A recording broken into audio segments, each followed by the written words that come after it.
నమస్తే. నేను మీ కుప్ప పద్మిని. ఇన్నాళ్ళు మీ సపోర్ట్‌ని నాకందిస్తూ, మీ ప్రేమని నాకందిస్తున్న ప్రతి ఒక్కరికి కృతజ్ఞతలు.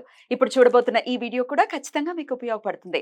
లైక్, షేర్ అండ్ సబ్స్క్రైబ్ చేసి మీ ఇష్టాన్ని, అలాగే మీ సపోర్ట్‌ని నాకందించండి. అలాగే ఈ వీడియో పట్ల మీ అభిప్రాయాన్ని కామెంట్ సెక్షన్‌లో కామెంట్ చేసి నాకు తెలియజేయండి. నమస్తే. నమస్తే. Welcome to our channel. నేను పద్మిని. ప్రస్తుతం మనతో పాటు ప్రముఖ ఆధ్యాత్మికవేత్త, వాస్తు జ్యోతిష పండితులు కేఎస్ఆర్ గారు మనతో పాటు ఉన్నారు. మాట్లాడదాం. నమస్కారం అండి. దేవీ నవరాత్రుల్లో భాగంగా 7వ రోజు. అందరికీ తెలిసినటువంటి విషయమే.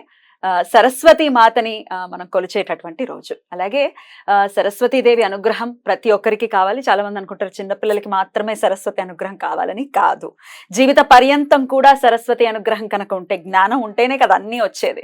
మర్యాద అనుకోవచ్చు, సంపదలు అనుకోవచ్చు, ప్రతిదీ కూడా జ్ఞానంతోనే అనుసంధానం అయి ఉంటుంది ఖచ్చితంగా. ఇక దశమహావిద్యల్ని కూడా మీరు అనుసంధానం చేసుకుంటూ, దశమహావిద్యలకి ఏ రూపాన్ని సరస్వతీదేవి రోజున ఏ రూపానికి అనుసంధానం అయి ఉంటుంది, ఆ రూపాన్ని కొలుచుకోవటం ద్వారా, కొలవటం అంటే ఇదేమి విపరీత పద్ధతుల్లో మనం చెప్పేటటువంటి పరిస్థితి ఎప్పుడు ఉండదు, కానీ ఏ స్మరణ చేసుకోవాలి అనేది చెప్తూ ఉన్నారు. మరి ఏ రూపాన్ని కొలుచుకోవాలి, ఎటువంటి సమస్యల నుంచి అధిగమించడం కోసం ఆ అమ్మవారిని కొలవచ్చు అనేది ఒకసారి మీ ద్వారా సార్. రైట్. ఇక్కడ మనం ఖచ్చితంగా మీరు చెప్పినట్టుగా ఏంటంటే, ఈ అజ్ఞానం అనేది ఏ రకంగా ఉన్నా కూడా దాన్ని తొలగించగలిగేది మరి ఖచ్చితంగా సరస్వతి సరస్వతి మాత్రమే. పైగా మనం మూల నక్షత్రంలో చేయటం మన మూలలా మనకున్న అవిద్యను తొలగించడమే ఆ రోజు పెట్టారేమో అనిపిస్తుంది నాకైతే గనక. సో అంటే ఎలాంటి అజ్ఞానాన్ని కూడా అది మిథ్య అని చెప్పడానికే ఈ జ్ఞానాన్ని ఇచ్చేది ఈ సరస్వతి దేవి. సో సరస్వతి దేవి అనేది ప్రతి ఒక్కరు పూజించాలి. అది ఇవాళ కాకపోతే రేపా అనేది ఉండదు. సో నేర్చుకోవడానికి అంతమేముంటది. సో జ్ఞానం సంపాదించుకోవడానికి అంతమేముంటది. ఎంత వస్తే జ్ఞానం సరిపోతుంది సో అనిపిస్తుంది. పోయేదాకా సంపాదించుకోవచ్చు. అవును, ఒక జీవితం సరిపోదు కదా. సరిపోదు ఒక కదా. విషయం గురించి తెలుసుకోవాలంటే ఒక జీవితం అనుకుంటే సరిపోదు. కూడా సరిపోదు. సో మనం అనుకుంటాం మనం నేర్చుకుంది చాలా అమ్మో ఎక్కువైపోయింది అది. కానీ అది నిజానికి లేస మాత్రం అనేది చాలా ఎప్పటికో అర్థమవుతుంది. నేర్చుకున్న తర్వాతే అర్థమవుతుంది. ఓహో, మనకి ఏమీ రాలేదు, మనకి ఏం రాలేదు, మనం ఇంకా ఎక్కడో వెనకబడిపోయాం. అంటే ఇవాళ ఈ ఏమంటే ఇక్కడ ఉన్న ఈ 4 గోడల మధ్య మన ఇద్దరం టాప్ అనుకుంటున్నాం. ఇంకో 100 మంది దగ్గరికి వచ్చినప్పుడు మనం ఎక్కడో ఉన్నాం అనిపిస్తుంది. ఎగ్జాక్ట్లీ. సో అందుకని నేర్చుకోవటం అనేది అది మన యొక్క నిత్యకృత్యం. మీరు మొహం కడుక్కోవడం మానేయండి, కానీ నేర్చుకోవడం మనకు వాళ్ళకండి. సో ఎందుకంటే ఎలాంటి రకాలుగా మనం ఎదగాలో చేయగలిగేది విద్య. మీరు అనుకునేది మనం పాఠశాల విద్య కాదు కదా. అవునండి. సో ఖచ్చితంగా ఈ సరస్వతీదేవిని మనం ఆరాధించాలి. అయితే ఇక్కడ సరస్వతీదేవికి వచ్చేప్పటికి తేలికైన బీజాక్షరం, అది దేవుడికి కూడా అదే ఇచ్చారు. ఓం హ్రీం సరస్వత్యై నమః అనేది ఒకటి ఉంది. ఓం గం హైం సరస్వత్యై నమః అనేది, అక్కడ గమ్ అనేది విఘ్నేశ్వరుడికి కూడా మనకు ఉంటుంది. హైం అనేది బీజాక్షరం. ఐం చెప్తుంటారు కదా. అదే నేను చెప్తున్నాను, ఎక్కువ మంది హైం అనేది చెప్తారు. కానీ నిజానికి ఏంటంటే మనకి సరస్వతి ఆరాధనలో ఓం హ్రీం సరస్వత్యై నమః అని కూడా ఇంకో బీజాక్షరం ఉంది. అలాగే ఇంకా చాలా ఉన్నాయి. ఓం హ్రీం వాగ్వాదిని వాగ్ శక్తి అని ఒక పెద్ద మంత్రం కూడా ఉంది. వాగ్వాదిని వాగ్ శక్తి అలా స్టార్ట్ అయ్యి ఇంకా పెద్ద మంత్రం ఉంది. అది 116 అక్షరాలు ఉంటాయి. ఇది గురుముఖతగా తీసుకోవాల్సి ఉంటుంది ఆబ్వియస్ గా. కానీ అదేంటంటే ఆ మంత్రం పఠించడం అలవాటు అయితే కనుక ఏమంటాం, ఆయన నాలుక మీద సరస్వతి ఉందంటానే. సో నాకు కొంతమంది ఈ అవధానం చేసే వాళ్ళు ఖచ్చితంగా వాళ్ళు సరస్వతి దేవిని ఆరాధిస్తారేమో అనిపిస్తుంది.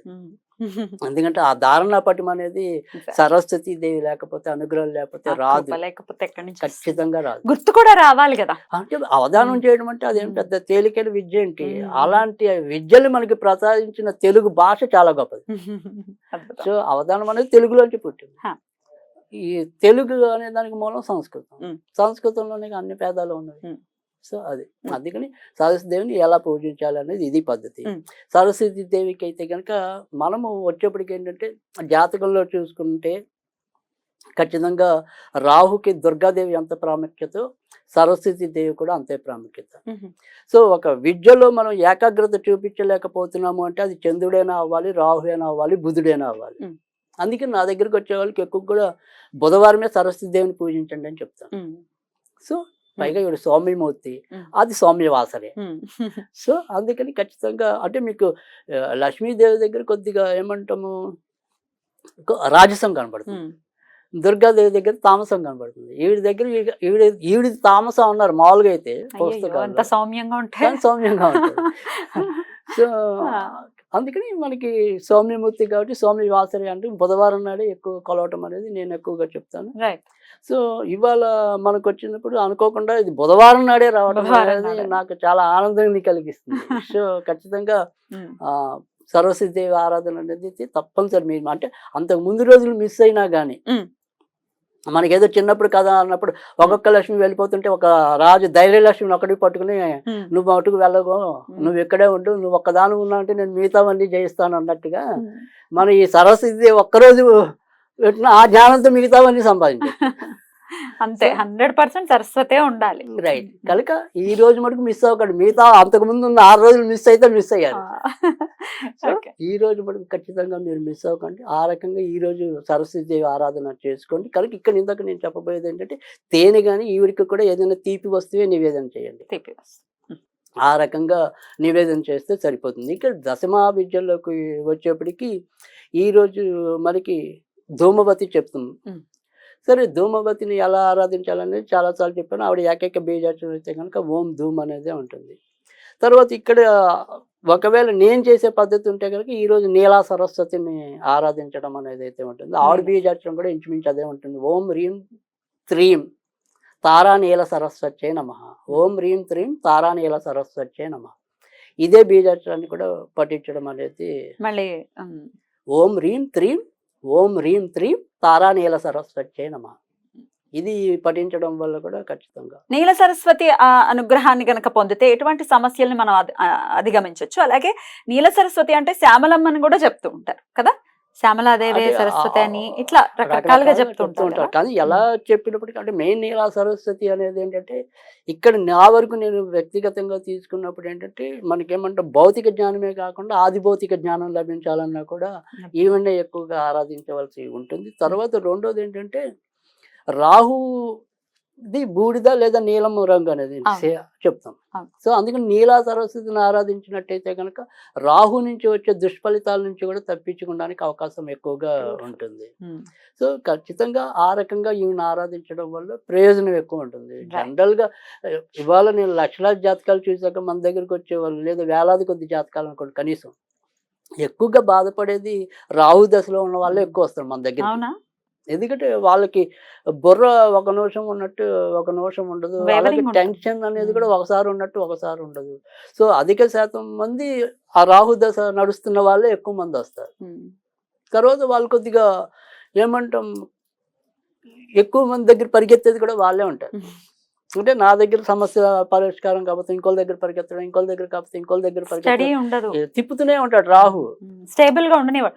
18 ఏళ్ళు అంటే అందుకే ఎక్కడ చూసినా వాళ్ళకి ఏదో చిన్న ఆశ కనిపిస్తుంది. అది ఆశ పొరపాటున అవ్వలేదు అనుకోండి, మళ్ళీ ఇంకో దగ్గర పరిగెత్తి ఇలా తిరుగుతూనే ఉంటుంది ఆ చక్రం అనేది గానిగద్దులాగా. ఇప్పుడు నీల సరస్వతి మాత్రమే ఖచ్చితంగా నీల సరస్వతిని ఆరాధిస్తే వాళ్ళకి ఉన్న చాలా ఇబ్బందులు తొలగిపోతే అది వాళ్ళు అనుభవంగా ఖచ్చితంగా రుచి చూస్తారు కూడా ఆ రకమైన పరిస్థితిని అయితే. అద్భుతం సార్, చాలా బ్యూటిఫుల్ గా ఎక్స్ప్లెయిన్ చేస్తారు. ఇక స్విచ్ వర్డ్ రూపంలో కూడా చెప్పండి సార్. రాహుకి చెక్ పెట్టే స్విచ్ వర్డ్ అనుకోవచ్చు, అమ్మవారి అనుగ్రహాన్ని పొందేటటువంటి స్విచ్ వర్డ్. అంటే ఇక్కడ యాక్చువల్ గా ఇది కూడా వేదిక్ స్విచ్ వర్డ్ కింద చెప్పాల్సి ఉంటుంది. దాన్ని మనం ఏమంటామంటే బ్రహ్మ అంటాం. బ్రహ్మ ఆయన యొక్క భర్తను పూజించడం. అంటే భార్య పడాలంటే భర్తను పూజించాలి, భర్త పడాలంటే భార్య. బ్యూటిఫుల్ సార్, చాలా అద్భుతంగా వివరించారు. సరస్వతి అనుగ్రహాన్ని మన వాళ్ళు ఎప్పుడు పరిపూర్ణంగా పొందాలని మనస్ఫూర్తిగా కోరుకుంటూ ఇక నెక్స్ట్ ఎపిసోడ్ దుర్గాష్టమి, దుర్గాదేవి గురించి వివరంగా మనం తెలుసుకుందాం. Thank you so very much sir. నమస్తే.